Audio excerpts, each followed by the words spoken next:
Okay, I was just looking at that last recording and I could tell my camera was tilted ever so slightly. So let me just give you guys a straight up and down head on view in case you need to just adjust anything about your body proportions. Definitely get some nice line work to perfect her silhouette and some nice shading. Blend it as much as you have the patience for, but at least get to this stage, I think, with it. Let's talk faces. So when we draw women's faces, they typically are going to follow certain rules. And we're going to want a reference photo for this, okay? So we're going to put a face on her, but she's pretty tiny. So what I'm going to do first is I'm going to actually draw a bigger face right here, just so that you guys can see the proportions. Now, there are a couple of rules we're going to follow, and not everybody's face follows these rules, but this is going to give you a really good baseline. And that is going to help you make your faces at least look like a nice woman's face. And then when you start looking at reference photos and noticing how actual humans deviate from these rules, that's when you can start to try to make your drawings look more like the person you're trying to draw. Okay, so I've drawn a generic head shape. It is wider up here at the temples and a little narrower at the jaw, and I've made it on purpose 2 of these measurements tall, and I'll put a vertical line up the middle so that we try to keep everything symmetrical. Okay, so I'm going to walk through some of the quote unquote rules here. For women's faces, the eyes are going to be halfway. Okay, so the eyes are halfway from the top of the head to the chin. Okay. That seems weird to people at first. It seems like the eyes should be higher, but trust me, they're not. And I want you guys to start looking at reference photos, and you're going to see that the eyes are very much halfway on the head. It isn't quite what we would expect. Now, not everybody's face follows these rules, but in general, that's going to give you a good baseline. Once you put the eyes in, the easiest way I've found for students to do this is to put the brow just a little bit above. Okay, don't go too high. This is the starting point of the brow. The brow might arch up or do something, who knows, but we're going to start the brow just a little bit above the eyes. Next, let me get an eraser. I need to clean up all my smudges here. Make my paper a little more clean. Okay, so next, I'll even write that. So first, eyes are halfway. 2, brow location. Okay, I find my brow location just a little bit above the eyes. 3 is going to be the bottom of the nose. I'm going to zoom in. Let me get closer if I don't knock my rig off my tabletop here. Okay. The bottom of the nose, you're going to find that by going from your brow to your chin halfway. Okay, this is going to give you the bottom of the nose. And if you guys start looking at reference photos, you're going to see this is very frequently the case. From the brow to the chin, halfway, bottom of the nose. From the brow to the chin, halfway, bottom of the nose. Now, does everybody's face follow this perfectly? No. Like, her nose is a little bit longer, and that's what makes her face look like her face, right? But in general, we're going to be able to say that from the brow to the chin, halfway, is the bottom of the nose. Then we're going to find the opening of the mouth. So I'm going to say number 4, we find the opening of the mouth.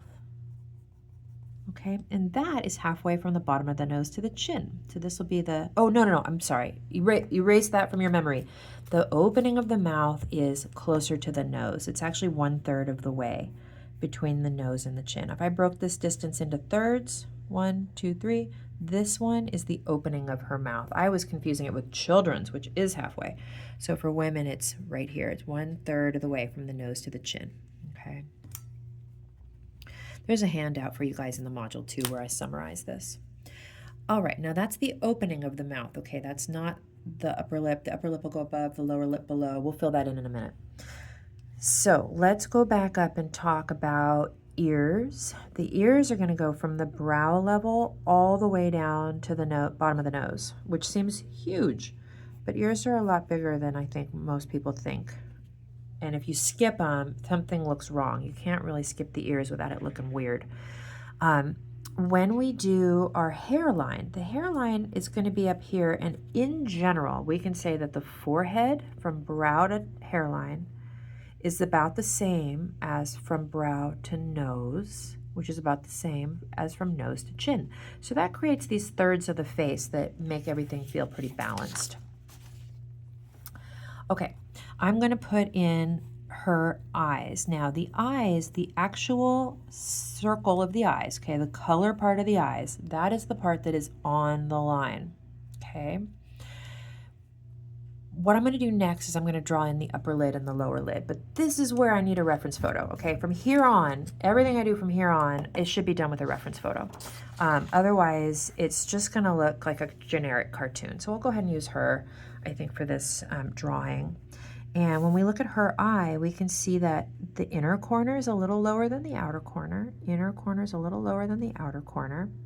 The upper lid covers up the top of the circle. Okay, so I'll see if I can capture that. Now, this might be TMI. This might be TMI, but on the face, let's put our halfway line for the eyes right there. We want to have about one eye width between the eyes. Okay, so if my eyes are about this big, I need about one of those in between the two eyes. And I need about a half on each side. Okay, so this looks like a crazy weird cyclops, but hopefully that helps you understand the spacing we want. When I'm drawing a face, very frequently I'll have to pause and erase because I'll put in the eyes, I'll determine my inner corner, my outer corner, my inner corner, my outer corner, trying to look and see how much white of the eye is there. Do I want that outer corner a little further away? Maybe I do, okay. Maybe that's too much of an angle. Okay, so I put these 4 dots, okay, inner corner, outer corner on both sides. And then I stop because now I can determine, okay, is that width about the same as the space in between? If it is, you're good to proceed. For her, I'm going to proceed because her space between the eyes is actually bigger than one eye width. Can you see it? She's got more space between her eyes. It looks quite lovely. And I will say that for women's faces for fashion design, if you exaggerate the space between the eyes a little bit, if you give just a little bit too much space between the eyes, it actually makes them look a little younger, makes them look a little bit sweeter almost. When we draw men later in the course, the opposite is true. If we want our men to look a little more masculine, a little more intense, I will sometimes make the space between the eyes a little bit less than one eye width, if that makes sense. Okay, so we've got the start of some eyes. Let's now put in, I'm going to kind of work my way around. Don't fall into a trap where you start drawing one beautiful eyeball without anything else, because when that happens, sometimes you have to go back and erase that beautiful eyeball, and that's no fun. So instead, I'll kind of work my way around. At this stage, I will come in and I'll say, okay, let me look at her actual face shape. Instead of just a generic face, let me notice that we scoop in a little bit here at the eye level. Her cheeks taper to a narrower chin than I have. And I'm looking at my reference photo as much as I'm looking at my drawing. It's really important to get in the habit of not fixating on your drawing. You want to just be observing as much as drawing. We want to look and we want to try to translate to our drawing. Do not put the kind of pressure on yourself to try to make your drawing look like the person, okay? It's way too challenging. You might have that incredible secret skill of doing it. I certainly do not.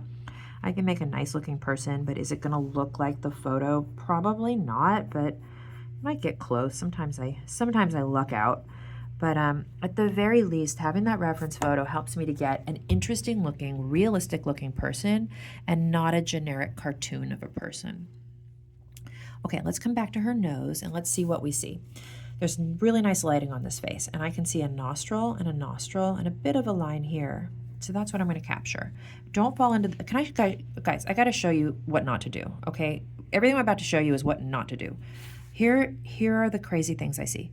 I see eyes where the entire circle of the eye is visible. Okay, that's going to make your person look really crazy, surprised, not sure. And then I see noses. Okay, let's say this is her left eye. Let's say there's an eyebrow here. Oh my gosh, the eyebrows. I see these really funny eyebrows where people are like drawing like just a whole lot of eyebrow. And like filling it in. I think we're used to doing makeup, so we end up with these really intense eyebrows. But with the nose, what I see a lot of times is I see whole, circle, circle. Don't do that, guys. It makes it look like a little kid drew your drawing. Look at what you see. Look at what you see. If you see those lines, you can draw them. But I bet you a lot of the time, oh, here's the other thing I see. Are you ready? I love this one. I love the really curly eyelashes. Don't do that. Don't do that. Avoid. Avoid. I'll show you what I like to do instead. Okay, so for the nose, if you see a nostril, put a nostril. Okay, if you see a nostril, put a nostril. If you see a bit of a line, put a line. But on this side, I don't see anything, so I'm not going to draw anything. What I'll do is I'll create the nose volume with shading. I also see people wanting to draw a line like this. Okay, do you see it? If you see it, draw it. But what I'm seeing instead is just an area of shadow. Okay, I'm not at the point where I want to shade this drawing yet, but in a minute I'm going to create the volume of the nose with shading instead of lines. Okay, let me come in and I'm going to erase away the top of the eye, erase away the top of the eye. Let's look closely and see what we see on her. And I do see a little bit of a crease right there. Sometimes the crease connects at the inner corner. Sometimes it connects at the inner corner and the outer corner. Sometimes it just connects at the outer corner. So you really need to look at your reference photo and just see what you see. Okay, her brows, I wasn't planning to draw her when I first started this. Her eyebrows are actually a little higher than I had anticipated. But now that I'm trying to turn this a little bit into her face, I'm gonna raise those eyebrows a little bit. They are just look at that. And if you think about it, you know, on this drawing, I don't really see individual hairs that much. If you were drawing a bigger face, we might see them. And you can do some individual hairs, but you can also just approach this as if it's an area of shading. Because really, what do we see? We see darkness. So that's what I'm going to try to capture here. Okay. All right.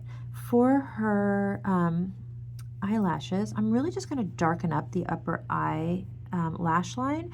If you can, we don't really see it in here. The picture's a little too small, but oftentimes I want you guys to notice if you see the waterline on the inside of the eyes. Sometimes we see it, and if you see it and you want to capture it, it looks really nice. Okay, on her eyes, there's a really nice highlight, so I'm going to make sure to leave that white highlight and darken up around her eyes. And I'm going to, let me make sure you guys can see what I'm drawing. Let me get closer.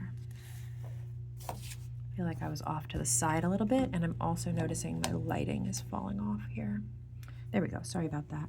Let me go ahead and darken up. I'm going to leave a nice bright highlight to the right side of her eyeball. And I'm going to go ahead and put in her lips, and then we will put some shading. Okay, so for her lips, they're not too wide. You can look and see where they land in relation to other parts of the face. Like for her, I'm going to go from the inner corner of the eye is probably going to give me what I want here. This eye's a little too big. Let me see if I can fix it a little bit. And I think the circle of the eye is a little bit off.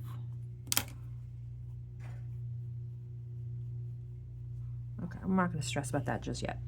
All right, let me get her lips. So they're pretty full and tall, and her mouth is somewhat narrow.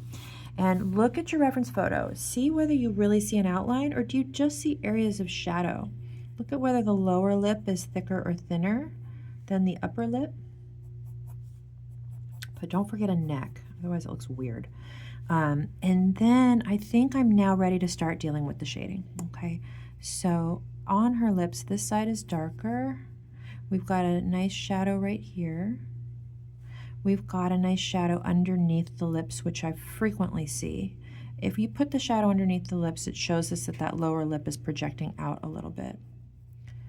It's kind of the same value here, so I won't really put anything there. And now I want to start working on that shadow down the nose. And there's really nice shading around her eyelids as well. And it just takes a minute to look at what you're seeing and see if you can bring that into your own drawing. and work your way through. And I was going to mention, as far as positioning the eyes, brows, bottom of the nose, opening the mouth, the way that I show you guys, I've tried this. There's different ways to do this, and some artists will do it a different way. You'll get a very similar result, but there's definitely different ways to do this. And I've tried teaching classrooms of students of several different ways, and the way that I'm showing you here seems to be, in my experience, the most foolproof. People get a good result, and it's something you can remember how to do as well with what goes where. So hopefully it'll work for you. You may have in other drawing classes learned to draw faces using different, sort of a different approach, and that's fine. There's so many different ways to do this, but I like this way because it usually gives students a good chance at getting a face that's in proportion, that looks nice for their fashion illustrations. Okay, just trying to bring her face into 3D here by shading down here, and now I've got this nice shadow under her mouth, and bring that in. Okay, so everything I'm doing here for you guys, hopefully you're doing it along with me, or if you want to do it after, watch it first and then do it after. But what I'd like you guys to turn in is your drawing that we've done with a face. We need to add a tiny face to that person. I'll demo that in a second. And then I would like to see you do a double high face so that we can get some practice here. Let me get a little shading on her eye. What I'm really loving is this shadow right over her eye that doesn't quite touch that crease. And same on the other side. The shadow comes just up in here. Let me give her more eyebrow. Okay, so we want to do this double high head, get some practice, use a reference photo. You can use the same reference photo I'm using. She's in the frame right now, so you guys could screenshot her if you wanted to reference her. You can do your own as well, whatever you guys want to do. Okay, I want to get a little more shading over here because we can see that the brightest spot is really right there on her cheek. And I can see there's a little shadow along the nose. This part of her mouth is a little bit shaded. We've got a little bit of a crease happening right under her eye right there. And, you know, these are the things that I wouldn't know to do if I wasn't looking at a reference photo. Okay, does it look like her? Not really. A little bit, but not really. But that's okay, because it looks like a nice face. The other thing I was going to mention when I was looking for reference photos, so I will search for female portrait photography. Okay, that's usually my go-to search. Just in the last couple of, gosh, you guys, within the last year, I'm going to say, my search results are dominated by AI. It's super bumming me out. Like, it's not even real human faces anymore. So when you search, try to find somebody that looks realistic. Okay, I'm going to shadow under her chin. That's a really important place to get some shadow. I'm going to shadow in her ear, also a really important place to get some shadow. Okay, I think I told you guys my story about how I told people don't worry about the ears, and then I got called up to draw ears. It was a crazy coincidence. Okay, let's put some hair on her. Now, the top of the head is going to be that head height we determined, but that doesn't mean the hair can't go above it. So for her, she's got kind of a messy sort of loose hairstyle. I'm really enjoying seeing these little flyaways, so I'll capture some of those. And then for the rest of it, I'm going to go up in here and just kind of outline it. When I do hair, I always approach it first with an outline. And then for most types of hair, I'll actually separate it out into kind of chunks like that. And we've done a little bit of hair with the children's stuff where I've kind of done this in color. Let me do it in pencil right now. So once I've got these little chunks, I'll shade in the chunks using pencil strokes that go in the direction of the hair. Just be really careful you don't let your pencil strokes crisscross over each other.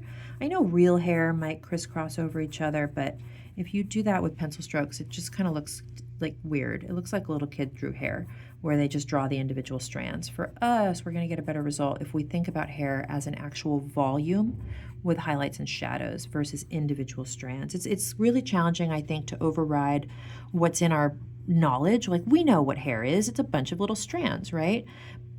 But that's really not what we see when we look at hair. So we have to kind of overrule our brain and trust our eyes and say, okay, well, what am I seeing? Like, am I seeing dark? Am I seeing light? Am I seeing highlights? Am I seeing shadows? Okay, now this hair does not really look like that hair because this hair is a little too hard to see any details, but what I've got here is something that looks like hair, I think more so than if I'd drawn individual little hairs. Okay, let me quickly get in the other side before this video gets to be a million years long.